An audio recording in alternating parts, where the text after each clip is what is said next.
Hello बच्चों, आज हम आपको पढ़ाने जा रहे हैं आइसोमेरिज्म के बारे में। What is isomerism? आइसोमेरिज्म होता है जिसका मॉलिक्यूलर फॉर्मूला सेम हो, लेकिन दो लोगों के आपस में जो प्रॉपर्टीज होते हैं वो अलग अलग होते हैं। तो isomerism means molecular formula same but their property are different. Isomerism में दो पार्ट है, एक है structural isomerism and second one is stereo isomerism. Structural isomerism में जो मॉलिक्यूलर फार्मूला सेम होता है लेकिन उनकी जो प्रॉपर्टी में डिफरेंट होती है, this is due to their difference in their structure. तो स्ट्रक्चरल आइसोमेरिज्म में जो उनके प्रॉपर्टीज में डिफरेंट आता है वो स्ट्रक्चर की वजह से आता है, लेकिन जो स्टीरियो आइसोमेरिज्म होता है उसमें जो प्रॉपर्टीज की उनकी जो प्रॉपर्टी में डिफरेंट आता है, this is due to orientation of the molecule. उसमें सिर्फ मॉलिक्यूल के बीच में जो ओरिएंटेशन होता है उसके बदलाव के कारण उसमें उसकी प्रॉपर्टीज में डिफरेंट आता है। Today our goal is conformational isomerism, that is part of stereo isomerism. What is conformational isomerism? This arises due to free rotation around carbon of the single bond. ये जो कन्फर्मेशनल आइसोमेरिज्म होता है साहब, ये किसी carbon के around single bond के around free rotation के कारण होता है।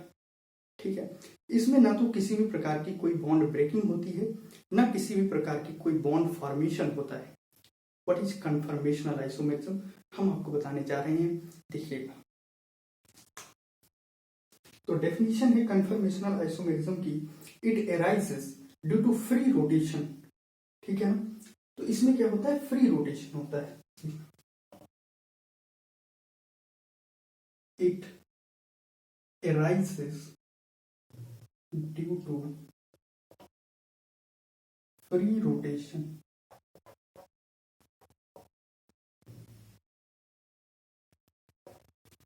जैसे एक कार्बन ये है, दूसरा कार्बन ये है, एक कार्बन ये है, दूसरा कार्बन ये है।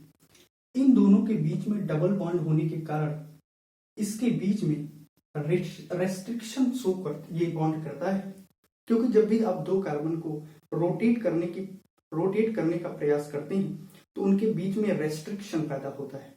आप उस कार्बन को ब्रेक नहीं कर सकते हो, लेकिन if we rotate the single bond then we easily rotate that bond. तो हम इस बॉन्ड को इजिली रोटेट कर सकते हैं। तो कन्फर्मेशनल आप एल्केन का पढ़ते हो, एल्कीन जहां पे डबल बॉन्ड होगा वहां पे कन्फर्मेशनल आइसोमेरिज्म शो ही नहीं करेगा।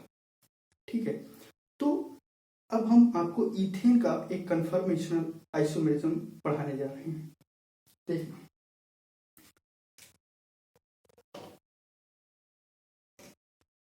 तो फर्स्ट डेफिनेशन कन्फर्मेशनल आइसोमेरिज्म की क्या है? It arises due to free rotation. दूसरी डेफिनेशन क्या है? जो कन्फर्मर बनते हैं वो इनफाइनाइट नंबर में बनते हैं। तो दूसरा डेफिनेशन ये है,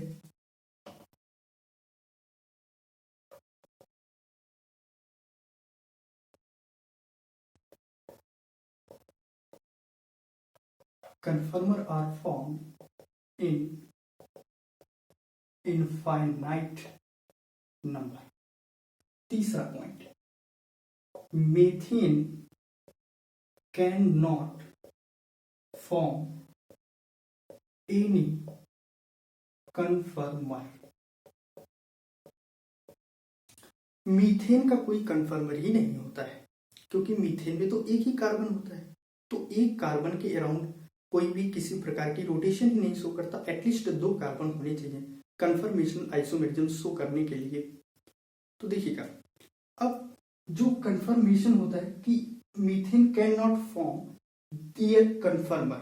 ठीक है, दूसरी चीज, जो कन्फर्मर्स होते हैं, जैसे हमने एक कन्फर्मर ए है, सेकंड कन्फर्मर बी है, हमने दो कन्फर्मर बनाया और मैं दोनों कन्फर्मर को सेपरेट करना चाह रहा हूं, तो आप कन्फर्मर को कभी भी सेपरेट कर ही नहीं सकते। Conformers are can never be separated due to little energy difference, 1 से 20 किलो जूल पर मोल। इतनी कम एनर्जी होने के कारण आप कन्फर्मर को कभी भी सेपरेट नहीं कर सकते हैं, क्योंकि they are rapidly interconvertible in their one forms to another.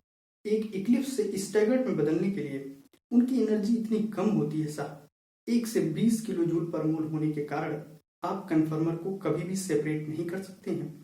तो 4 पॉइंट ये है कि conformers are never be separated.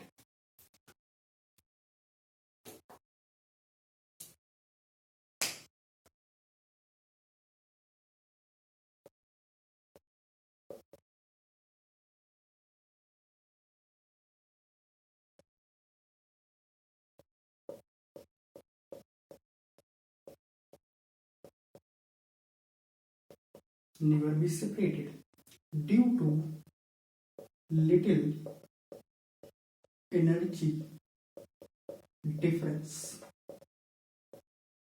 because little energy difference 1 to 20 kilojoule per mole, because they are rapidly interconvertible। ठीक है ना, तो ये होता है कन्फर्मेशनल आइसोमेरिज्म।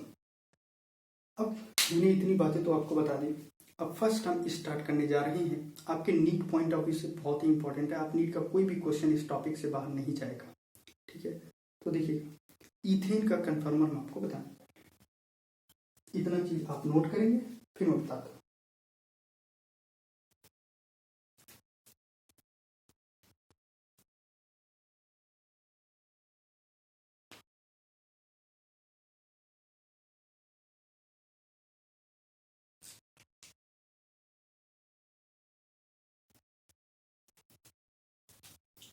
लिख लिया?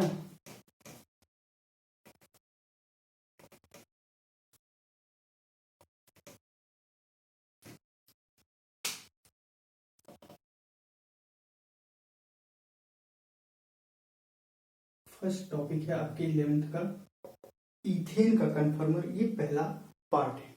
अब देखते हैं ईथेन का फार्मूला क्या होता है।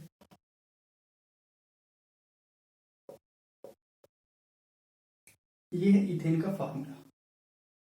अब मैं इस हाइड्रोजन को इस तरीके से भी दिखा सकता हूं, कोई दिक्कत है क्या?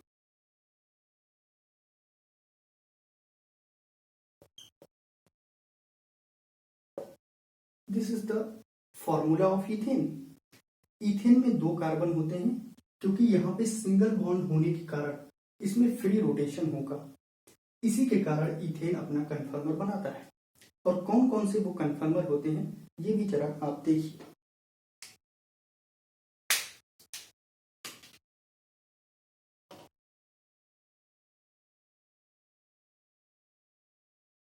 दिस इज, अगर मैं एक कार्बन को कन्फर्मर बनाते समय एक कार्बन को हम डॉट से दिखाते हैं, जिसको हम फर्स्ट कार्बन कहते हैं, डॉट वाला कार्बन, इससे हम लगाते हैं 3 हाइड्रोजन। मान लो ये कार्बन है फर्स्ट, ये है सेकंड, तो this carbon is denoted this by dot. एक कार्बन से लगा एक हाइड्रोजन, ये दूसरा हाइड्रोजन और ये तीसरा हाइड्रोजन, देखिए साहब। और जो दूसरा कार्बन है, दूसरे कार्बन को हम डिनोट करते हैं वाया सर्किल। ठीक है, दूसरे कार्बन को हम सर्किल से डिनोट करते हैं, this is denoted due to circle. अब देखिए सर्किल, ये दूसरा कार्बन हो गया हमारा, second number of carbon, this is second. और इस सेकंड से कितने हाइड्रोजन लगे हैं? 3 hydrogen, like this, like this and like this. There are 3 hydrogen of second carbon and 3 hydrogen of first carbon। ठीक है, अब जो ये फॉर्म बनता है इसको मैं बोलता हूं Eclipse form. This is Eclipse form. What is Eclipse? Eclipse क्या होता है आपको भी पता होता है। इक्लिप्स मीन्स ग्रहण लगना साहब। ग्रहण कैसे लगता है कि अगर मैं कहूं दिस इज माई हैंड और मैं अपने हाथ को एक तरीके से ऐसे पीछे से छुपा लेता हूं, तो मैं कहता हूं इस पे इक्लिप्स लग गया है, एक ग्रहण लग गया है। जैसे जब हमारी पृथ्वी जो है सूर्य चंद्रमा कैसे बीच में आते हैं तो उस पर एक ग्रहण लगता है, बिल्कुल उसी तरीके से ये जो हाइड्रोजन है इसके जस्ट पीछे होता है। मैं इसको दिखाऊंगा आपको। देखिए साथ, ये मेरा 2 कार्बन का है, एक कार्बन ये, एक कार्बन ये। इस पे देखिए किस तरीके से 3 हाइड्रोजन इस पे लगे हुए हैं। देखना, देखिएगा साहब, बिल्कुल फील आएगा। देखना, this is first arrangement of carbon. ये कार्बन का पहला अरेंजमेंट है। सॉरी, फिर से देखना, ये कार्बन है और ये साहब कार्बन का पहला अरेंजमेंट है, बिल्कुल इसी तरीके से बना हुआ है। ठीक है, ये देखो, दिस इज फ्रंट कार्बन, इसको क्या बोलते हैं, फ्रंट कार्बन, और दिस इज बैक कार्बन। अब देखो, इसके बैक पे जो हाइड्रोजन लगा है, दिस इज बैक कार्बन। यहां जो हाइड्रोजन लगा है वो इस पे दिखाया जा रहा है। देखो, दिस इज हाइड्रोजन, ठीक है, ये वाला हाइड्रोजन इस पे लगा है कि नहीं। अब देखो, ये हाइड्रोजन इधर देखो, इधर इस हाइड्रोजन के जस्ट पीछे यही हाइड्रोजन तो है, तो इसके बीच का एंगल कितना होगा, कितना दिखाई दे रहा है आपको, 0 डिग्री होगा, बिल्कुल 0 डिग्री, क्योंकि इसके जस्ट सामने है। ठीक है, देखो, तो इसीलिए कहते हैं कि ये वाला जो एंगल होता है 0 डिग्री होता है। इसी एंगल को बोलते हैं डाईहेड्रल एंगल। तो इक्लिप्स फॉर्म में जो डाईहेड्रल एंगल होता है वो 0 डिग्री होता है। इसी 0 डिग्री होने के कारण जो हमारा इक्लिप्स फॉर्म होता है वो अनस्टेबल होता है। कैसा होता है, बिल्कुल भी अनस्टेबल होता है।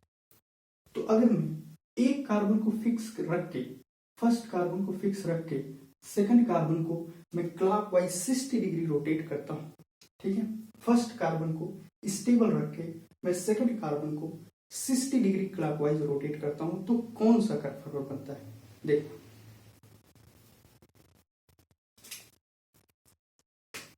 मैंने इसको 60 डिग्री रोटेट किया, तो ये कार्बन तो पहले से था,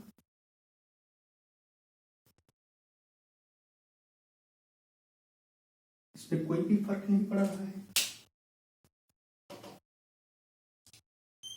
आपने सेकंड कार्बन के हाइड्रोजन को 60 डिग्री रोटेट किया, तो ये वाला हाइड्रोजन यहां आ जाएगा, ये वाला हाइड्रोजन यहां, और ये वाला हाइड्रोजन यहां।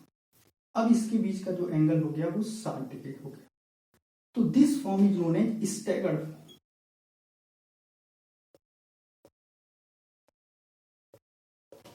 तो इस फॉर्म को क्या बोलते हैं, स्टैगर्ड।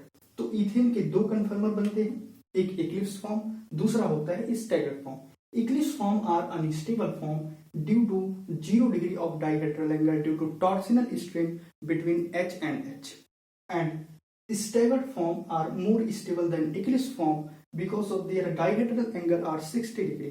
क्योंकि यहाँ पे जो टॉर्सिनल स्ट्रेन लग रहा है वो बहुत ही कम लग रहा है, इसकी अपेक्षा में कम लग रहा है। फिर से मैं इसको 60 डिग्री अगर रोटेट करता हूँ तो फिर से ये बॉन्ड इक्लिप्स फॉर्म में कन्वर्ट हो जाता है।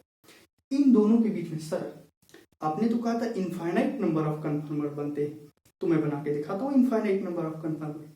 क्योंकि अभी तो मैंने 0 डिग्री घुमाया, फिर 60 डिग्री, मान लो 0.1 भी घुमा सकते हो, 0.2 डिग्री भी घुमा सकते हो, 0.3 भी घुमा सकते हो, 0.4 भी घुमा सकते हो, तो आप इनफाइनाइट नंबर ऑफ कन्फर्मर बना सकते हो। तो बाकी जो भी कन्फर्मर होते हैं वो इसके बीच में लाई करते हैं, and this conformer is known as gauche form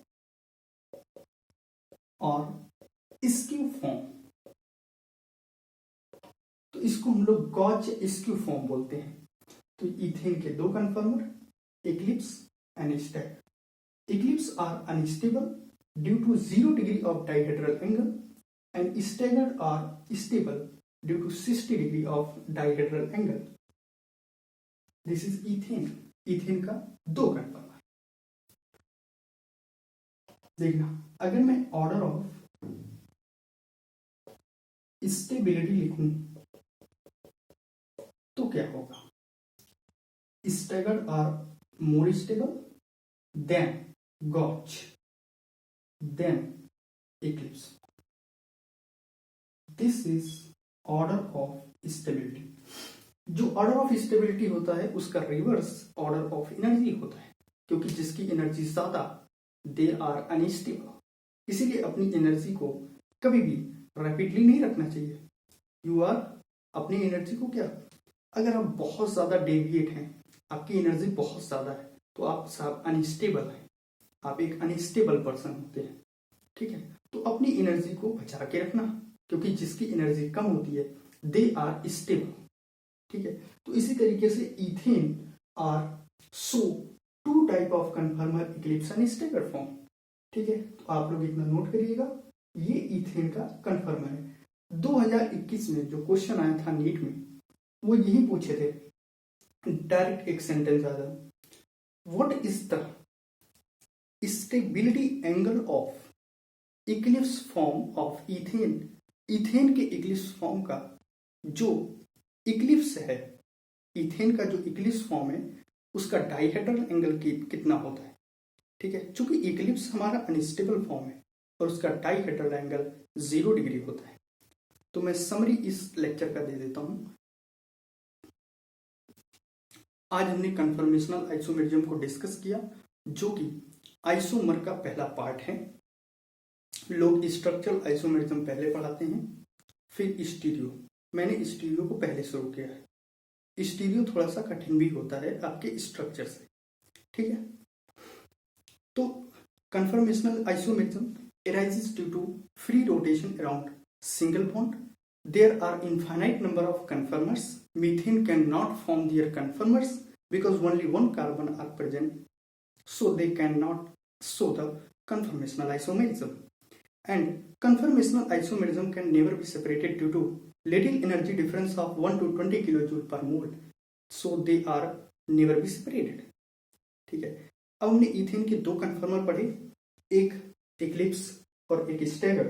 जो इक्लिप्स होता है that is unstable form and staggered are stable form. Eclipse are have dihedral angle 0 degree and staggered का जो डाइहेड्रल एंगल होता है वो 60 डिग्री होता है। So this is our whole lecture about and this formula and this type of structure is known as Newman's structure. इसी को न्यूमेंस structure कहा जाता है, आपके किताबों में लिखा होता है Newman's projection formula. This is what Newman's projection formula. तो आपको कैसा लगा? अब इसके बाद मैं आपको सॉहॉर्स फॉर्मूला दिखाने जाऊंगा कि जो इथेन का बनता है, सॉहॉर्स। ठीक है, तो ये लेक्चर बहुत ही इंपॉर्टेंट है, यहां से फ्रीक्वेंटली एक क्वेश्चन नीट में आता ही आता है। मैं आपको एक वीडियो बना के दिखाऊंगा पीएच कैलकुलेशन, आप आसानी से किस तरीके से नीट में पीएच को कैलकुलेट कर पाएंगे। So thank you.